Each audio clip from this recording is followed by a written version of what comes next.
आज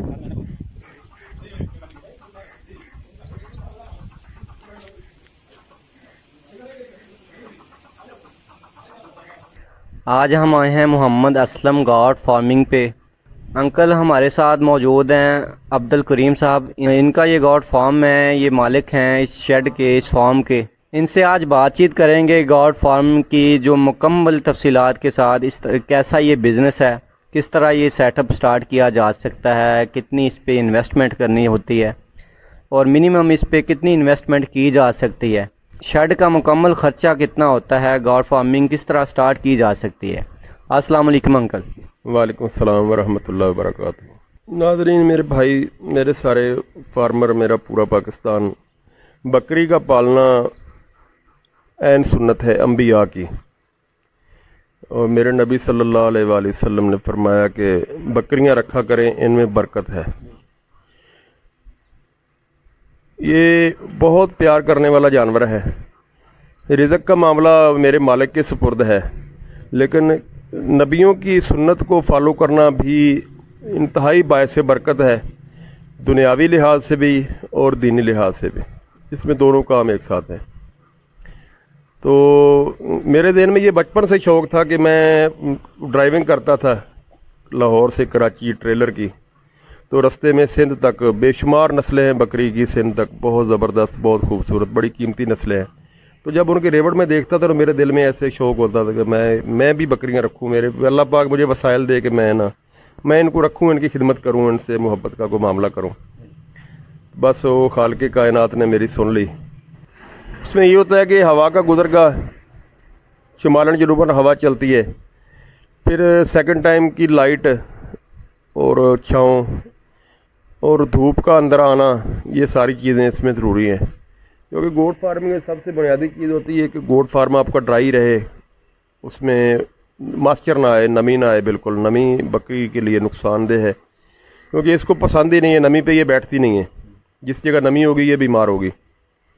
इसकी बिल्कुल हतमी कोशिश होती है कि इसकी सर्दी गर्मी में जगह जितनी भी हो उसको हमेशा खुश्क रखा जाए, सफाई पे पूरी तवज्जो दी जाए। उसके बाद ये अंदर 60 फुट का ये हमने इसका बनाया है लंबा शेड, 20 फुट इसकी चौड़ाई है। और छत जो है ना इसकी दो तरह की, एक तो टियर टाइल वो डालते हैं, या फिर हमने तो ये बांस लगाए हैं काने। लेकिन इसमें भी ये है कि ज़रा इसमें गर्मी कम आती है, हीट कम सक करती है। दूसरी लेंटर की छत या जो टाइल टियर वाली छत, वो गर्मी ज़्यादा सक करके नीचे ज़्यादा हीट पैदा करती है। नीचे सोलंग अगर आपका शौक़ हो आप लगाएं। इसके अंदर जो आने वाला हमारा थोड़ा थोड़ा अभी कंस्ट्रक्शन का काम है, उसमें यह है कि हम सर्दियों में इसके अंदर जिस जगह इन्होंने क़याम करना है उसके अंदर फट्टों के लकड़ी के बेड बनाएंगे, ताकि ये बेड के ऊपर बैठेगी ना, छोटे छोटे बेड होंगे जिस तरह पायलट होते हैं। तो उसमें इसका वजूद गर्म सर्दी में इसको जो चीज़ नुकसान देती है ना, वो है थकावट। बीमारी नुकसान नहीं करती। जिस जगह ये खड़ी होके पेशाब करती है, जगह गीली हो जाती है, वो सर्दी की वजह से वो ड्राई नहीं होती, खुश्क नहीं होती, और वो बैठ नहीं सकती, पूरी रात खड़ी रहती है। 2, 4, 10 रातें वो खड़ी होगी, वो कमज़ोर होती जाएगी, कमज़ोर होती जाएगी, क्योंकि उसकी नींद पूरी नहीं होगी। सर्दी में इसका नहायत ज़रूरी है कि इसकी नींद पूरी हो। तो उसके लिए वो अंदर बेड बनाए जाते हैं, उसके ऊपर जाए, अंदर आराम से बैठे, इसका जो भी नमी है सारी वो नीचे जाए। सुबह उसकी सफाई कर दें, उसको ड्राई कर लें।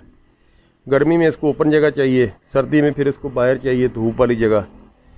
तो वो हमने 55 फुट इनका आगे रखा है धूप वाली जगह का एरिया, और 20 फुट इनका कवर्ड है। अभी इंशाल्लाह 30 फुट का इनका कमरा वो मुकम्मल करेंगे, वो बेड वाला, जिसमें ये आराम के साथ अंदर बैठेंगे। और कोशिश होती है कि हम खुली रखें, इनको रस्सियाँ ना डालें। इस कच्चे शेड का काने और बांस और ये गार्डर वगैरह जो इन्होंने डाले हैं, हम वीडियो के आगे इंशाल्लाह या एंड पे जो है वो सारा सिस्टम इनका दिखाएंगे किस तरह इन्होंने शेड डाला है। तो अंकल, इस पे जो काने और बांस के और इसके साथ गार्डर जो इस्तेमाल हुए हैं, इस तरह की सारा मटेरियल जो है वो इस पे कितना खर्चा आता है, और उसके साथ थोड़ी सी तफसील बता दीजिएगा पक्के शेड के हवाले से भी। पक्के शेड के हवाले से हमने तो ये तकरीबन अभी इसको 8 महीने हो गए, क्योंकि आगे फिर हालात वाक़यात जैसे दुनिया के बने कोरोना के हवाले से, तो उस तरह कीमतों में कुछ उतार चढ़ा हुआ है। उस वक्त हमारा जो इस पर टोटल कास्ट आई थी ना, ये तकरीबन 7.25 लाख रुपये आई थी, जिसमें हमने 75 फुट एरिया कवर किया है, 60 फुट का ये बरामदा बनाया है, साथ में एक स्टोर बनाया कमरा, और पानी का सिस्टम लगाया, क्योंकि लाइट यहाँ पे नहीं है, अभी लाइट दूर है, वो लाइट वगैरह का अरेंज किया थोड़ा बहुत हल्का फुल्का। मेन गेट है, तो अंदर इनके अपने बाड़े हैं बकरियों के। तो ये सारा मिल मिला के तकरीबन 8 पौने 8 लाख रुपए इस पर खर्च आया। लेकिन इसको कम पे भी किया जा सकता है। छोटे आप ज़्यादा उसकी बहुत बड़ी हवेली ना बनाएं, छोटी जगह से शुरू कर लें। अगर कोई छोटी जगह से शुरू करना चाहे तो मकसद तो है कि उसका जो तरीका है ना वो प्रॉपर हो। जगह जितनी भी हो, ज़्यादा हो या कम हो, जानवर जितने भी हो, ज़्यादा हो, प्रोफेशनल तरीके से इनको रखें। जो माहिरीन जो पढ़ लिख के आगे गए हैं, जो माहिरीन बताते हैं, उनको जो हिदायत है उनको फॉलो करें, उसमें फ़ायदा है। जगह हो 10 मरले तो उसमें मिनिमम जो है वो छोटा सा शेड जो है वो कच्चा शेड, यानी कि काने और वांसों पे और गाडरों पे मुश्तमिल शेड है, जो मिनिमम कितने में तैयार हो जाता है? ये तकरीबन अगर आप 10 मरले कवर करते हैं ना, तो इसमें एक आप अंदर सेट करें उनका बरामदा। जगह के लिहाज से ही उनका अपना स्टोर बनाएं और आगे उनको जगह दें जितनी मैक्सिमम दे सकते हैं खुली। तो वो मेरा ख्याल है ज़्यादा से ज़्यादा 4-5 लाख रुपए में आपका जो मौजूदा वक्त के जो तकाज़े हैं उनके मुताबिक 4-5 लाख में आपका वो तकरीबन स्टार्ट हो जाएगा। बाकी आपका जो उनमें जानवर आपने डालने हैं वो आपकी अलहदा से, और जो ज़मीन है वो अलहदा है। तो ज़मीन की मालियत इसमें नहीं है। जो ऊपर जो कंस्ट्रक्शन का खर्चा है वो तकरीबन इतना आ जाता है। हमने जो है वो शेड तैयार कर लिया, सारा इंतज़ाम हो गया, हमने गॉड फार्मिंग के लिए जो सारा कुछ रेडी कर लिया। अब बकरियों के हवाले से ज़रा तफसील से बता दें कि कौन कौन सी नस्ल की जो है वो बकरियां रखनी चाहिए, कौन कौन सी ब्रीड अच्छी है। यानी कि बच्चों के हिसाब से अगर एक बकरी जो है वो 2 बच्चे देती है एक सीज़न में, या उसका जो बर्थ रेट है एक सीज़न में 4 बच्चे होते हैं या 6 होते हैं, तो इस हवाले से ज़रा हमें बता दें कि किस तरह ये चीज़ें मैनेज करनी पड़ती हैं और किस किस्म की बकरियां डालनी चाहिए। सबसे पहली बात तो ये है कि आप जिस इलाके में क़याम पज़ीर हैं, जो आपका एरिया है रिहाइश का, जिस जगह आपका गोट फार्म है, कोशिश आपकी 100% आप कोशिश करेंगे कि वहाँ की मकामी जो बकरी है वो उसका आगे मामला चलाएं, क्योंकि उसमें जो वहाँ का इन्वायरमेंट है ना, माहौल, ये सबसे ज़्यादा डिपेंड करता है। वो माहौल में एडजस्ट है, यानी ठंडे इलाके की बकरी ठंडे इलाके में खुश रहेगी। सिंध की बकरी, सिंध से अगर आप बच्चे लाते हैं, सिंध में बहुत बहुत कीमती नस्लें हैं, 20-20, 30-30 लाख तक बकरी की कीमत है। लेकिन वो हमारे लिए बेकार इसलिए है कि हम उसको वो माहौल प्रोवाइड कर ही नहीं सकते जो नेचुरल में वो पलती है। सबसे पहली बात ये होती है कि जिस एरिया में आपका सियालकोट में आपका गोट फार्म है, तो वहाँ पे सियालकोटी बकरी है। यहाँ पे अगर फैसलाबाद में, मामू काजन में, उकाड़ा में, साहिवाल में, ये पट्टी है, इसको सांदल बारम कहते हैं, इसमें बीतल है, बीतल जो बड़ी बकरी में। फिर बीतल में आगे एक नस्ल आ जाती है उसके कलर के हिसाब से, और थोड़ा सा उसमें नस्ल में भी तब्दीली है। नागरी उसको कहते हैं, बहुत अच्छी नस्ल है हमारे इलाके की। यहाँ सुर्ख रंग में आती है, हमारे पास ब्रीडर है, हम दिखाएंगे आपको नागरा ब्रीडर। तो अभी इंशाल्लाह वो कोशिश कर रहे हैं कि हम वो इकट्ठी करें ज़्यादा से ज़्यादा। दूसरी ये तो है देसी बकरी में, बीतल आ गई, नागरी आ गई, और काली डब्बी आ गई, काली आ गई, इस तरह की। यानी पीछे से बेस उसका बीतल है एक ही, उसके आगे कलर के हिसाब से और थोड़ा सा उसका जो जिस्मानी खदोखाल है उसके हिसाब से, दूध के हिसाब से आगे फिर 2-3 नस्लें बन जाती हैं। दूसरी नस्ल आ जाती है दोगली, इसमें क्रॉस होता है टैडी बकरी का और देसी बकरे का। यह टैडी बकरा हो गया, देसी बकरी, वो क्रॉस बन गई। ये दूध अच्छा देती है, बच्चे अच्छे देती है, लेकिन कद इनका वजन और कद जो है वो देसी बकरी की निस्बत कम होता है, टैडी से ज़्यादा होता है। ये भी अच्छी नस्ल है। तीसरी चीज़ है टैडी, प्योर टैडी। तो टैडी का जो है मसला वो ये है कि टैडी को आप रखते हैं, साल में 2 फ्लाक बच्चों के आप ले सकते हैं। टैडी अगर 2 बच्चे देती तो उसके में दूध की जो कंडीशन है वो इतनी होती है कि उनको संभाल जाती है। अगर 2 से ज़्यादा देगी तो उनका बच्चों की जो डेथ रेट है वो बड़ा इसलिए जाएगा कि माँ के पास तो उनकी खुराक नहीं है, दूध कम है। तो फिर लोग या तो टैडी बहुत ही अच्छी नस्ल की सारी उसकी देखभाल करके रखें, किसी अच्छे फार्म हाउस से उसके ख़रीदें बच्चे जिनमें दूध ज़्यादा हो, क्योंकि जिस माँ के पास दूध नहीं है उसके बच्चे नहीं रहेंगे। अगर वो हो जाएंगे तो उनमें वो वज़न नहीं रहेगा, वो सेहत नहीं रहेगी। दूध इंसान का बच्चा हो या जानवर का बच्चा हो, उसके लिए बुनियादी खुराक है और ये ज़रूरी है। जिस बच्चे ने भी माँ का दूध नहीं ना पिया, वो जानवर में है या इंसान में है, उसमें जो बुनियादी कमज़ोरियाँ वो सारी उम्र रह जाएंगी, वो कभी भी पूरी नहीं होगी। तो जो देसी बकरी है ना, इसमें अल्लाह पाक ने ये खासियत रखी है, इसका वज़न ज़्यादा होता है, इसका कद ज़्यादा है, इसकी खूबसूरती ज़्यादा है। तो कोशिश करेंगे आप 4 रखें, 5 रखें, 10 रखें, अल्लाह पाक आपको तौफीक दे 50 रखें, तो कोशिश करेंगे देसी बकरियाँ रखें। दोगली अच्छी हैं, दोगली भी सही, अच्छी नस्ल की दोगली भी बच्चे सही बना देती हैं। लेकिन उनका बकरों का जो जब सीज़न आता है ना सेल करने का, या बकरे हम उनके पालते हैं, तो उनका वज़न जो है उस जगह पे नहीं पहुंचता जिस जगह पे देसी चले जाते हैं। तो मौजूदा ये जो हमारा एरिया है मामू काजन का, इसमें जो ज़्यादा लोगों की तरजीह होती है वो देसी बकरों में। देसी बकरियाँ खूबसूरत भी होती हैं और इनका जो है वो आगे रिज़ल्ट अच्छा है। डेथ रेट जो है इनके बच्चों का बहुत कम होता है। बीमारियों के ख़िलाफ़ मजबूत दिफा है इनके वजूद में, जो अल्लाह पाक ने सिस्टम लगाया है।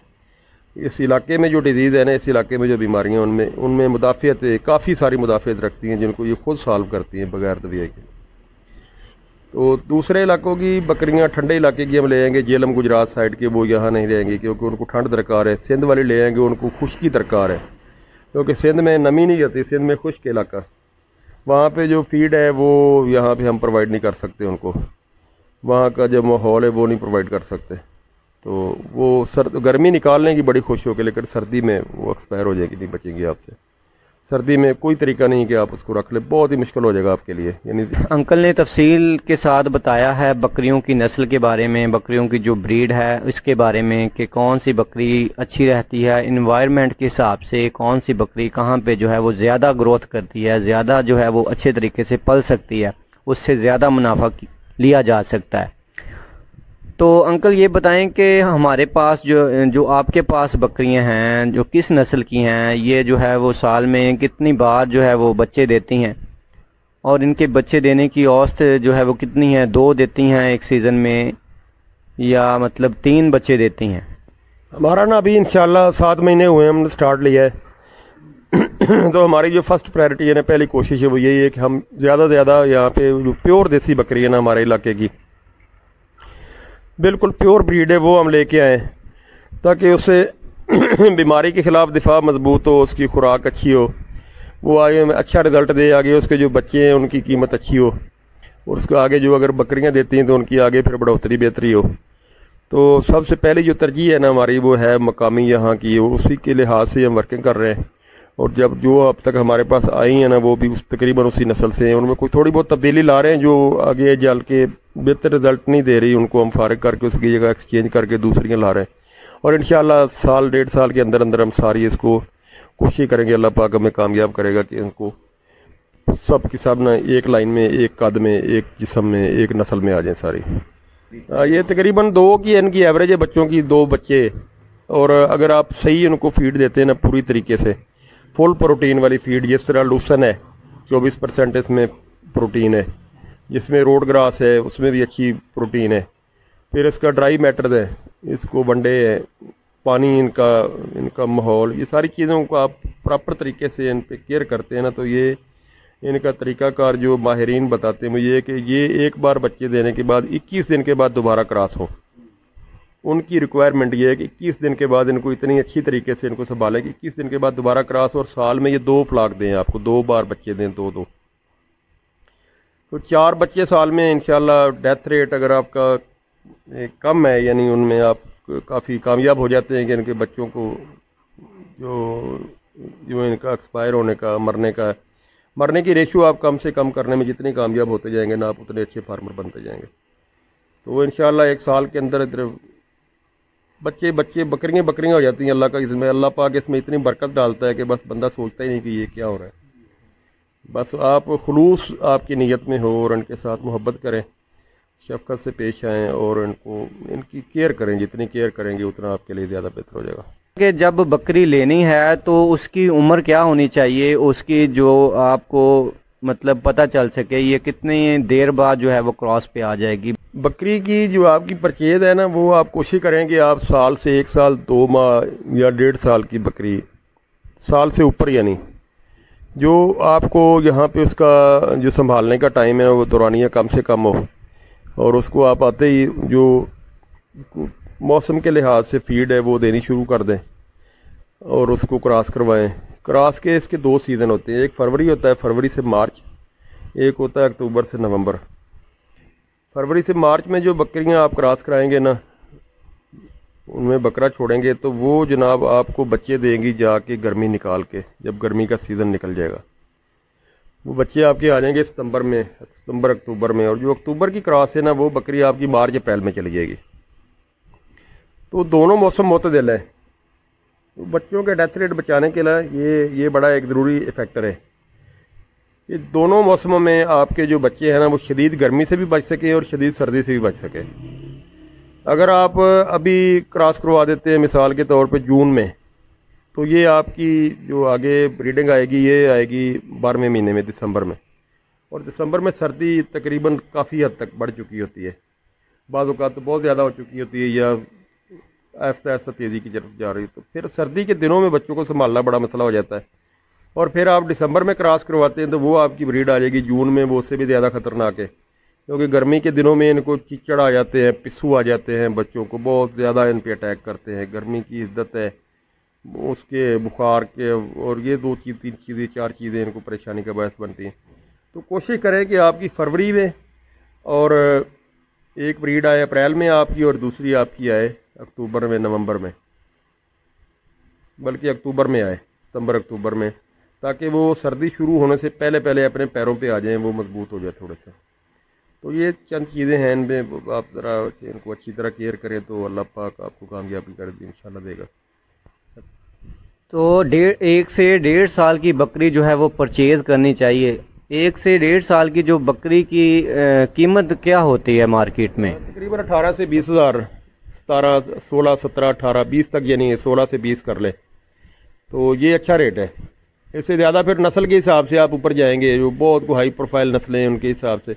बहरहाल मकामी जो मेरे इस एरिए में उनका जो रेट है ना, जो रखने वाली बकरी है, जो पट है, इसको हम पंजाबी में पट कहते हैं, इसको आप आगे चला सकते हैं। जो पहली जिसकी ब्रीड आएगी, पहलन बकरी जिसको भी कहते हैं पंजाबी में, तो वो तो उसका तकरीबन रेट यही निकलता है, एवरेज रेट 16 से लेकर 20 हज़ार रुपये तक, तो वो बेहतरीन है। 1 से 1.5 साल की बकरी की जो कीमत है जो मिलेगी आपको, वो तकरीबन 16,000 रुपये से लेके 20,000 रुपये के दरमियान मिलेगी। अगर आप 10 बकरियां ऐसी परचेज़ करते हैं तो 1 साल में जो है वो उनसे 40 बच्चे ले सकते हैं। अब बात होती है शुरू यहाँ से सही बिज़नेस की, यहाँ से बिज़नेस का स्टार्ट शुरू होता है। 10 बकरियों से आप 35 से 40 जो है वो बच्चे लेते हैं। ये जो बिज़नेस है यहाँ से स्टार्ट हो गया। अब ये इस बिज़नेस को आगे कैसे लेके चल सकते हैं, कैसे जो है वो इनकम आनी स्टार्ट हो सकती है? इसके बाद जब आपकी ब्रीड शुरू हो जाएगी ना, फिर बच्चों को आप संभालें, बच्चों को संभालें, उनकी माँ को संभालें, आगे आगे तोसी करें अपने काम की, उनकी मेडिसिन का, वैक्सीनेशन का ख्याल करें, उनकी खुराक का ख्याल करें। तो जब पहला फ्लॉग आपका तैयार हो जाएगा, तो पहला फ्लॉग आपका तैयार हो जाए और उसके बाद अगली ब्रीड आपकी आ चुकी होगी।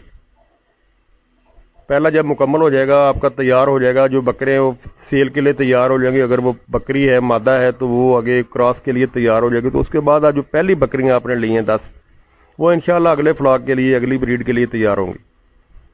तो इस तरह फिर ये चेन बन जाती है। जब बिज़नेस चेन में आ जाता है तो फिर काम करने का मज़ा भी आता है, और फिर बंदे की जो यानी फोकस उस पर रखे, अपनी तवज्जो पूरी उस पर रखे। ये नहीं कि अब 10 बच्चे पैदा हो गए, 15 बच्चे अब काफ़ी हो गए मेरे में, बस ठीक है जी, इस तरह नहीं। मुकम्मल अपने आप को वर्किंग हालत में रखें हर वक्त। तो कोई भी काम है आप उस पर पूरी तवज्जो देंगे, पूरा उसको टाइम देंगे, तो फिर जाके आपका वो कामयाबी की मंजिल है, उसको कोई नहीं रोक सकता अल्लाह पाक के फजल से। तो इसका तो ऐसे है कि जैसे हर वक्त इसकी बीमारियां, इसके जो है इसके नफ्सियाती, इसको समझें, हर वक्त समझने की कोशिश करेंगे इसकी क्या डिमांड है, क्या ये चाहती है, क्या इसकी ज़रूरियात है। तो इसमें बड़ा मज़ेदार काम है, यानी इसमें परेशानी नहीं है, बल्कि आपको जब शुरू करेंगे, शुरू में होगा ये, लेकिन बाद में जब इसमें आप अंदर चले जाएंगे ना गहराई में थोड़ा, तो आपको इतना इसका नशा होगा, इतना मज़ा होगा कि आप इसको छोड़ नहीं सकते। ये मेरे नबी सल्लल्लाहु अलैहि वसल्लम की सुन्नत है कि आप बकरी रखिए, आप उसको छोड़ ही नहीं सकेंगे, इतनी इससे मोहब्बत हो जाती है बंदे को। तो फिर खुद ब खुद आपके जहन में उसकी भलाई की, उसकी अच्छाई के लिए कुछ ना कुछ आता जाएगा, यार इसके लिए मैं ये कर लूँ, इसके लिए ये कर लूँ, इसके लिए ये कर लूँ। जब ये चीज़ पॉजिटिव आ जाएगी ना, तो फिर इंशाल्लाह कामयाबी बिल्कुल करीब है। तो फ़ी बकरी के हिसाब से या पर बकरी के हिसाब से जो इसका ख़र्चा है वो कितना है, और उसके बाद इनसे कितनी हम इनकम ले सकते हैं? इनकी फीड और इनकी मेडिसिन, ड्राई मैटर, वंडा, चारा वगैरह का टोटल जो कास्ट है ना, तकरीबन एवरेज जो बनती है वो 70 से 75 रुपये बनती है पर डे, एक दिन की। और वो आपकी तादाद पे आगे डिपेंड करता है आपके पास टोटल कितनी है, तो वो आप उस पर उसको उस तरफ तकसीम कर लेंगे। टोटल आपका ख़र्चा एक दिन में कितना आ गया, इतनी बकरियाँ। इसमें इसकी मेडिसिन आ जाती है, इसमें इसकी ड्राई मैटर, वंडा वगैरह आ जाता है, तूड़ी आ गई, भूसा आ गया, और ये आपका चारा आ गया, आपके मुलाजिम की तनख्वाह आ गई, आपका ये सारी चीज़ें इसमें टोटल जो काउंट करते हैं तो तकरीबन 70 से 75 रुपये एक दिन में एक बकरी पे इसका खर्च आता है। तो आगे फिर जो बकरे हैं उनको आप, जो आपकी ब्रीड आती है उसमें जो बकरियां हैं उनको आप संभालें, अलहदा रखें, उनके साथ शामिल करें। पहले स्टार्ट में तो बच्चे अलहदा करें, उसके बाद जब वो बड़े हो जाए, सेहतमंद हो जाए, तो उनको बकरियों में शामिल करें। और जो आपके बकरे हैं ना, वो उनको आप मौसम के और उम्र के लिहाज से उनको अख्ता करवाएं, खस्सी करवाएं, और उनको कुर्बानी के लिए तैयार करें। वो आपकी असल में जो है ना सही प्योर इनकम है, जो आपके फार्म की जो प्योर इनकम है वो बकरों की शक्ल में है। स्टार्ट में जो आपकी माली मुआवनत भी करेगी, आपके ख़र्चा भी उसमें अपना इस्तेमाल करें, अपने आप भी इस्तेमाल करें। सारी तफसील बताई है हमने, जो सारा हिसाब रखा है वो 10 बकरियों के हिसाब से हमने सारी आपको तफसील बताई है। अंकल ने सारे मुकम्मल जो है वो उसका शेड का, बकरियों का खुराक का, जो उनकी जो देखभाल होती है सारा बताया। 10 बकरियों के हिसाब से आपको एक सीज़न में, एक साल में, और अगर अच्छी ब्रीड है यानी कि दो बच्चे देती हैं एक सीज़न में, तो साल में यानी कि 10 बकरियों से 30 से 40 जो बच्चे हासिल किए जा सकते हैं। अगर उनमें जो मेल हैं, बकरे हैं, उनको अच्छी तरीके से देखभाल करके अगर इसका जो परसेंटेज निकाला जाए, अगर वो 50% बकरे होते हैं और 50% जो है वो बच्चों में से बकरियां होती हैं, वो बकरे आपको जो है वो अर्निंग देंगे साल के बाद। उनको अच्छे तरीके से देखभाल उनकी हो तो वो 30 से 35 हज़ार का एक बकरा सेल हो जाएगा। उसी हिसाब से आपके जो वो 20 बकरे होंगे वो 6 से 7 लाख रुपए में सेल होंगे। और जो वो बाकी बकरियां, जो बच्चे हैं, फीमेल बच्चे, वो बच जाएंगे। वो तकरीबन एक साल में अगली बकरियां जो हैं वो तैयार हो जाएंगी।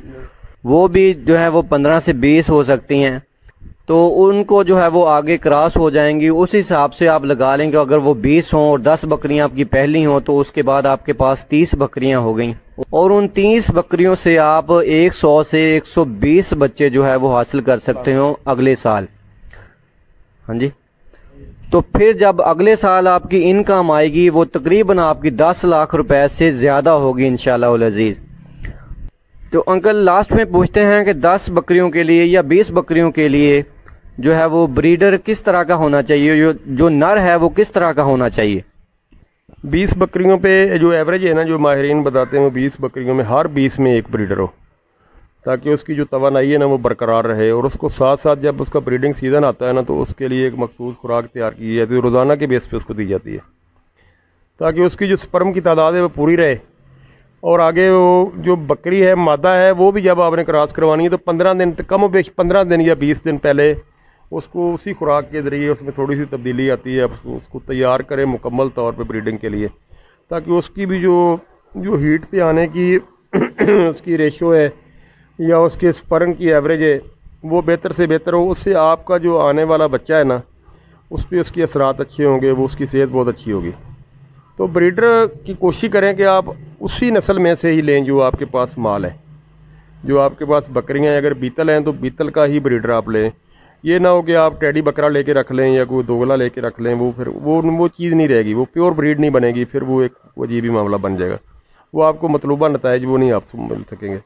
जो नस्ल आपके पास बकरियों की आप लेते हैं, मिसाल के तौर पे आप दोगली का शौक़ करते हैं तो दोगली का ही आप ब्रीडर लें।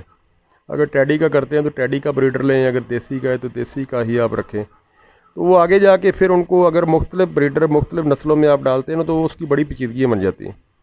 यानी अगर मिसाल के तौर पे आपके पास टैडी बकरियां हैं तो आप देसी ब्रीडर लाते हैं कि इसमें से आगे नस्ल मैं तैयार कर लूँगा, तो वो नुकसान हो जाएगा आपका, क्योंकि बकरी का जो इंटरनल सिस्टम है ना वो टैडी के हिसाब से, लेकिन बकरे का जो वजूद होता है वो बड़ा होता है।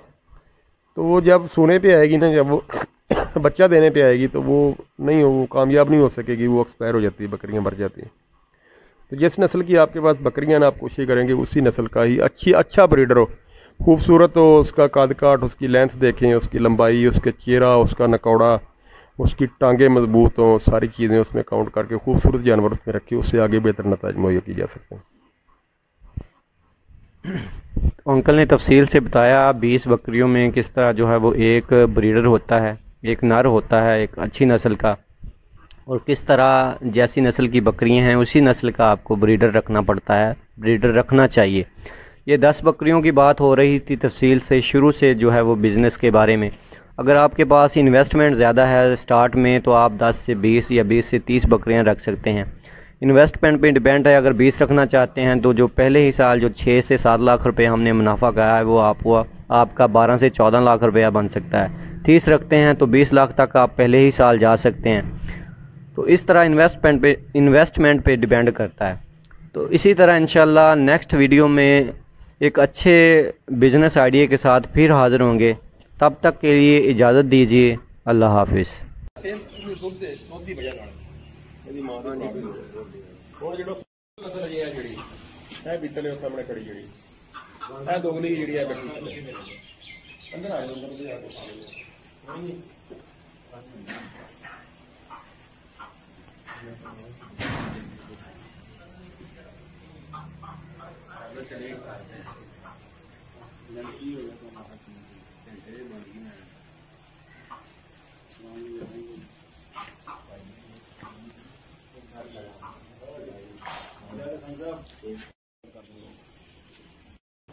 ਇਹ ਚੀਜ਼ ਸਿਰਫ ਨਗਰੇ ਚ ਹੁੰਦੀ ਹੈ। ਇਹ ਦੇਖੋ ਇਹ ਝਾਲਰ, ਇਹਦਾ ਜਿਹੜਾ ਕਲਰ ਹੈ ਇਹ ਲਾਈਨ ਹੋਏਗੀ ਕਾਲੀ, ਇਹਦੇ ਆ ਜਿਹੜੇ ਮੋਢੇ ਨੇ ਕਾਲੇ ਹੋਣਗੇ, ਇਹਦੇ ਪੈਰ ਕਾਲੇ ਹੋਣਗੇ, ਥੱਲੋਂ ਪੇਟੀ, ਬਾਕੀ ਕਲਰ। ਇਹ ਨਗਰੇ ਦੀ ਨਿਸ਼ਾਨੀ ਖਾਸ ਨਗਰੇ ਦੀ ਸੀਨਾ ਜਿਹੜਾ ਨਾ ਸੀਨਾ ਇਹਦਾ ਦੇਖਣਾ ਮਾਸ਼ਾਅੱਲਾ ਇਹ ਪੱਟ ਹੈ। ਇਸੇ ਬੱਕਰੇ ਕੋਲ ਬਹੁਤ ਰਾਸ ਹੋਈ ਇਹ ਸਾਰੀਆਂ ਚੀਜ਼ਾਂ ਇਹਨੂੰ ਸਭ ਨੇ ਅੰਮ੍ਰਿਤਸਰੀ ਹੈ ਜਿਹੜੀ ਇਹਦੀ ਬਿਸਤ ਦੀ ਨਸਲ ਹੈ। ਇਹਦਾ ਨੱਕ ਉੱਚਾ ਹੈਗਾ ਬਹੁਤ ਜ਼ਿਆਦਾ। ਹਾਂ ਅੰਮ੍ਰਿਤਸਰੀ